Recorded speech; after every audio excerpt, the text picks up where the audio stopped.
In some other developing news, Prime Minister Justin Trudeau is facing renewed calls to resign following the embarrassing loss of a Liberal stronghold in Toronto.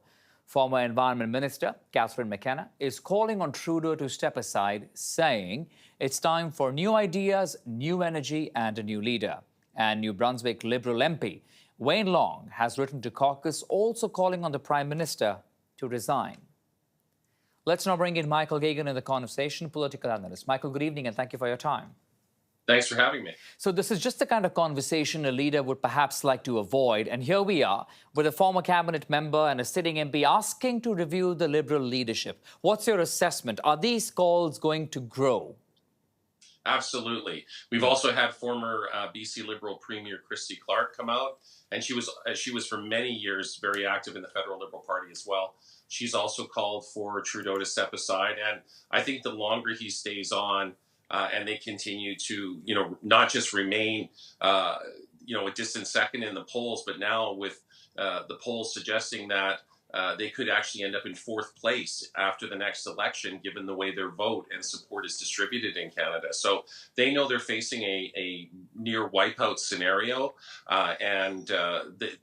so now it's not about re-electing a government; it's about saving a political party. Let me ask you about why this has come up as well, because we're seeing after the loss of a riding here in the Toronto area, these calls are only beginning to grow and are becoming more vocal. Michael, would it be fair to say that a loss of a riding should be asking for a leadership review? Is it fair?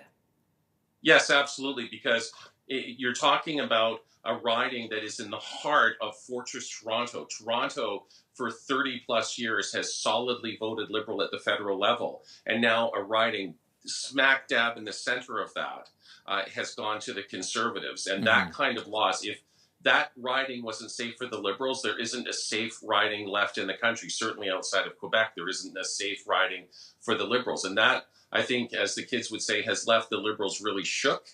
And they're saying, okay, we got to start making changes because, again, this is about survival mode. This is about still being a viable political or opposition party after the next federal election. How do you think the Prime Minister, the Liberal leader, should respond to these calls?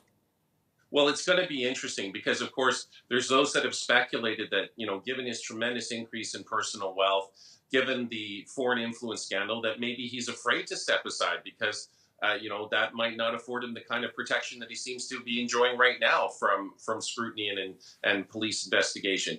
I don't know the validity of that, but there's certainly a number of people scratching their heads and saying, why is he so determined to stay on? Another reason on the other side of the ledger is that they've run the numbers, and quite frankly, I mean, politicians like Chrystia Freeland are even less popular than Justin Trudeau. And he says, well, I may be bad, but the alternative is worse. And some have talked about having Mark Carney come in. Yes. Well, to those who are concerned about the globalist influence on the Trudeau government, bringing in a globalist banker is not going to exactly ameliorate those concerns. So, they're between a rock and a hard place, no matter what way they turn. Let's talk about that a little more, Michael. There is over a year until the next general election. If there were to be a new Liberal leader, of course, there will have to be an internal process, which will take some time. Then reaching out to Canadians as the new Liberal leader, they will have to take time on that front as well. Is there enough overall time for all this political activity for the Liberals, and if there were to be a new leader? Well, that's the other concern is they're running out of runway to achieve all those things, right? Certainly, if you're going to do that, the time to start is sooner rather than later. That's not something that can be done within the last 3 months in the run-up to an election. You end up with a Kim Campbell scenario where, hey, congratulations, you're the new leader, and your party then heads into a wood chipper, metaphorically speaking. So it's something where if they are going to make a change, they need to do that sooner rather than later. And, here's a message that I'd like to deliver to backbench Liberal MPs. Notwithstanding your party's constitution, if a group of you get together and you make it clear that the leader does not have your support in the House, well, guess what? You can actually turf him as leader regardless of the party. That's just the House of Commons situation. And that's certainly something that British MPs have exercised over the years, particularly the Conservatives. When they had an unpopular leader, the caucus got together and said, you're out. Let me talk to you about the other side as well now. A new Liberal leader has to take on Pierre Poilievre and the Conservatives head on. Some polls, of course, suggesting they're in a solid position at the moment. Who do you think will be a good match to respond to Pierre Poilievre's style of politics?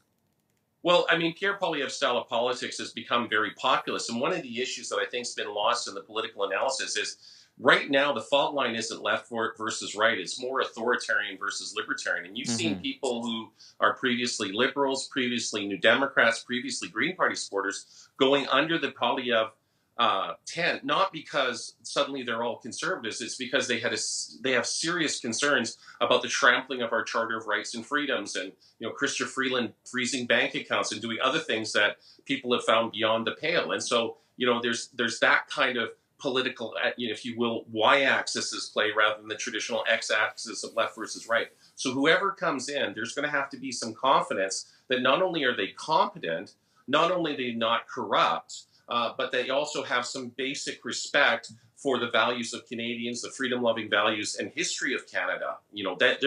So it's going to be a big task. It will be a big task for sure. Michael Gagan, political analyst, always great to talk to you. Thank you for your time.